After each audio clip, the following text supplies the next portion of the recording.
നമസ്കാരം. സജീസ് ഇന്നോവേഷൻസിൻ്റെ മറ്റൊരു സദ്യ സ്പെഷ്യൽ എപ്പിസോഡിലേക്ക് എല്ലാവർക്കും സ്വാഗതം. നമ്മൾ ഉണ്ടാക്കാൻ പോകുന്ന വളരെ സിമ്പിളായിട്ട് ഉണ്ടാക്കിയെടുക്കാവുന്ന ഒരു പച്ചടിയാണ്. എൻ്റെ വൈഫ് ഇവിടെ എല്ലാ സദ്യക്കും വളരെ റെഗുലർ ഉണ്ടാക്കുന്ന ഒരു സാധനമാണ്. ഭയങ്കര ടേസ്റ്റിയാണ്, ഏറ്റവും പെട്ടെന്ന് ഉണ്ടാക്കിയെടുക്കാവുന്ന സാധനമാണ്. സോ സദ്യക്കൊക്കെ നമ്പർ കറികളുടെ എണ്ണം കൂട്ടണം എന്ന് ആഗ്രഹമുള്ളവർക്ക് വളരെ ഈസിയായിട്ട് ട്രൈ ചെയ്യാവുന്ന ഒരു കാര്യമാണ് നമ്മൾ ഉണ്ടാക്കാൻ പോകുന്നത് ഉള്ളി പച്ചടി.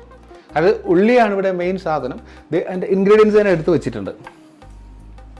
ഇത്രയും ഐറ്റംസ് മാത്രം മതി. 2 സവാള എടുത്തിട്ടുണ്ട്, 1 മുറി തേങ്ങ, ചെറിയ തേങ്ങയുടെ മുറി കേട്ടോ, 3 തൊണ്ടൻ പച്ചമുളക്, ഇത് സാമ്പാർ മുളക് എന്നൊക്കെ പറയും. ഈ പച്ചമുളക് കിട്ടിയില്ലെങ്കിൽ നിങ്ങൾക്ക് സാധാ പച്ചമുളക് ഉപയോഗിക്കാം. 2 എണ്ണം, അളവ് കുറച്ച് കുറയ്ക്കണം, അതിന് എരിവ് കൂടുതലായിരിക്കും. ഇനി 2 കപ്പ് തൈര് എടുത്ത് വെച്ചിട്ടുണ്ട്, കുറച്ച് ഉപ്പ്.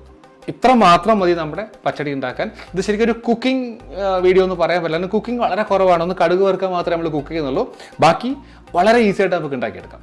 അപ്പോൾ ഇതിൽ നമുക്ക് ആദ്യം ഉള്ളിയെ വളരെ ചെറുതായിട്ട് കട്ട് ചെയ്യണം, ഈ മുളകിനെ കട്ട് ചെയ്യണം, തേങ്ങ ചെറുകിയെടുക്കണം. അത്രയും കഴിഞ്ഞാൽ നമുക്ക് വീണ്ടും കാണാം കേട്ടോ. അപ്പോൾ നമ്മുടെ ഐറ്റംസ് എല്ലാം ഞാൻ റെഡിയാക്കി വെച്ചിട്ടുണ്ട്.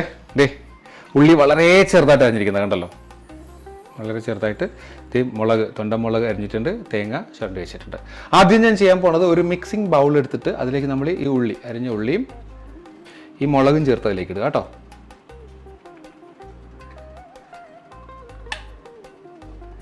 നമ്മളിതിൽ അല്പം ഉപ്പിട്ട് കൊടുക്കുക, കുറച്ച് മതിയേ. ഉപ്പിട്ടിട്ട് നന്നായിട്ടൊന്ന് മിക്സ് ചെയ്യാം.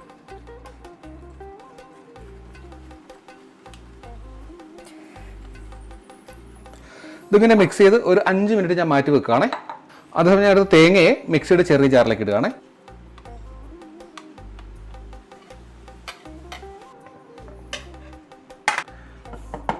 നമ്മൾ ഈ തേങ്ങയിലേക്ക് 1 സ്പൂൺ തൈര്, ഒന്ന് അടിക്കാൻ വേണ്ടി മാത്രം കേട്ടോ.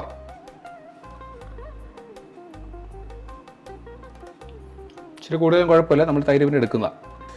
നമ്മൾ മിക്സിയുടെ ജാറ് അടച്ചതിന് ശേഷം നമ്മൾ ചെയ്യാൻ പോകുന്ന ഇതിനൊന്ന് മിക്സിക്ക് നന്നായിട്ട് അടിച്ചെടുക്കണം. അത് മീൻസ് നല്ല ഫൈൻ പേസ്റ്റ് ആവേണ്ട, തൊട്ട് മുമ്പത്തെ ഒരു അവസ്ഥയിലൊന്ന് അടിച്ചെടുക്കുക. ഞാൻ അടിച്ചെടുത്തിട്ടില്ല കേട്ടോ.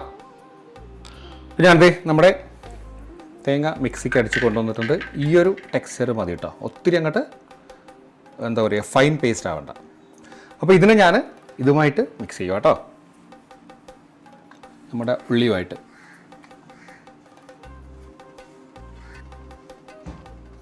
എന്നിട്ട് നമ്മൾ ഈ തൈര് ഇതിലേക്ക് ഇട്ട് കൊടുക്കാം മൊത്തം കേട്ടോ. നമ്മൾ 2 കപ്പ് തൈരിൽ നേരത്തെ കുറച്ചെടുത്തു, ബാക്കി ചെയ്തു.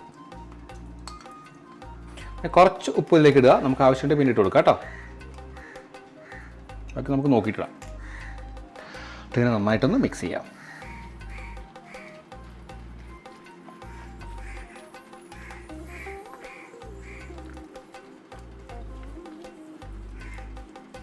അപ്പോൾ നമ്മുടെ ഉള്ളിപ്പച്ചടി ഓൾമോസ്റ്റ് റെഡി ആയിട്ടുണ്ട്. ഈ സമയത്ത് ഇത് ഉപ്പുണ്ടോ എന്ന് നോക്കുക കേട്ടോ. ഞാനിങ്ങനെ ഉപ്പ് നോക്കണത് കുറച്ച് കുറവുണ്ട്. ഉപ്പ് ആവശ്യങ്ങൾ ആഡ് കൊടുക്കുക കേട്ടോ.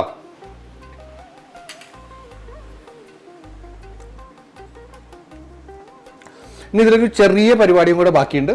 അപ്പോൾ അതെന്താണെന്ന് നമുക്ക് നോക്കാം. ഓക്കെ, അപ്പോൾ നമ്മുടെ കടക് വറക്കൽ പ്രക്രിയ നമ്മൾ ആരംഭിക്കുകയാണ്. ചെറിയൊരു പാൻ ഞാൻ അടുപ്പത്തേക്ക് ചൂടായിരിപ്പുണ്ട്. അതിലേക്ക് ഞാൻ ഒരു ടേബിൾ സ്പൂൺ, 2 ടേബിൾ സ്പൂൺ കേട്ടോ എണ്ണ ഒഴിച്ച് കൊടുക്കുകയാണേ. അപ്പോൾ എണ്ണയൊന്ന് ചൂടായി വരുന്നുണ്ട്. അപ്പോൾ ഞാൻ കുറച്ച് കടുക് ഇട്ട് കൊടുക്കാം അതിലേക്ക് കേട്ടോ.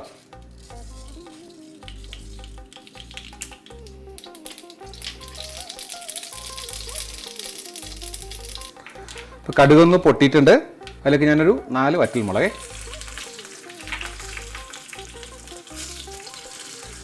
മുളക് കരിയുന്നതിന് മുമ്പ് തന്നെ കുറച്ച് കറിവേപ്പില ഇട്ട് കൊടുക്കാം.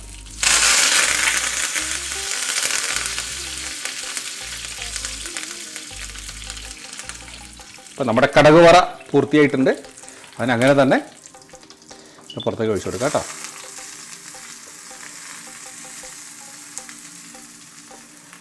അപ്പോൾ ഇത് നമ്മുടെ ഉള്ളിപ്പച്ചടി ഞാനൊരു ചെറിയ ബൗളിലേക്ക് മാറ്റി വളരെ ഭംഗിയായിട്ട് കൊണ്ടുവച്ചിട്ടുണ്ട്. ഞാൻ ടേസ്റ്റ് ചെയ്ത് നോക്കി, അടിപൊളി ടേസ്റ്റ് ആട്ടോ. മറ്റേതൊരു പച്ചടിയേക്കാളും ഉറപ്പായിട്ട് നിങ്ങൾക്ക് ഇഷ്ടപ്പെടും. ഇനി ഇത്തരം ഒരു ഐറ്റം നിങ്ങളും ഉണ്ടാക്കാറുണ്ടെങ്കിൽ, നിങ്ങളുടെ നാട്ടിൽ ഉണ്ടാക്കാറുണ്ടെങ്കിൽ, എന്തെങ്കിലും ചേഞ്ചസ് ഉണ്ടെങ്കിൽ ഉറപ്പായിട്ടും കമൻസ് ആയിട്ട് തന്നെ അറിയിക്കുക. അപ്പോൾ ഇത് കൂടാണ്ട് ഓണം പ്രമാണിച്ച് 1-2 സ്പെഷ്യൽ ഐറ്റംസ് കൂടെ ഞാൻ അപ്ലോഡ് ചെയ്തിട്ടുണ്ട്. എല്ലാത്തിൻ്റെ ലിങ്ക് ഞാൻ ഡിസ്ക്രിപ്ഷൻ ബോക്സിൽ കൊടുക്കാം, അതും എല്ലാവരും കാണുക. സോ ഈ ഒരു റെസിപ്പി, സിമ്പിൾ റെസിപ്പി എല്ലാവർക്കും ഇഷ്ടമായി തന്നെ കരുതുന്നു. ഇഷ്ടമായെങ്കിൽ ഉറപ്പായിട്ടും എൻ്റെ ചാനൽ ഇതുവരെയും സബ്സ്ക്രൈബ് ചെയ്തിട്ടില്ലെങ്കിൽ സബ്സ്ക്രൈബ് ചെയ്യുക, ലൈക്ക് ചെയ്യുക, ഷെയർ ചെയ്യുക. സോ മറ്റൊരു വീഡിയോ ആയിട്ട് വീണ്ടും കാണുന്നവരെ bye from Saji's innovations and happy Onam.